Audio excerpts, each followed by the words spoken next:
Kada krene rat protiv Irana, što je samo pitanje vremena, Izraelci će prebaciti narod na Kosovo i to oko 2 miliona ljudi, kaže Dejan Lučić. Svi Albanci, kao i Albanci iz Albanije, dobili su pravo da uđu u Srbiju samo sa ličnim kartama.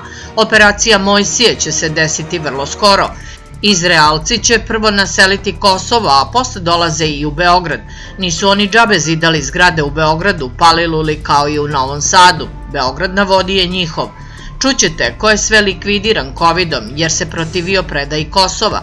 Tu je iznenada veza uzajamnog priznanja Kosova i Izraela. Mi imamo provizorijum od države kojom upravljaju strane agenture.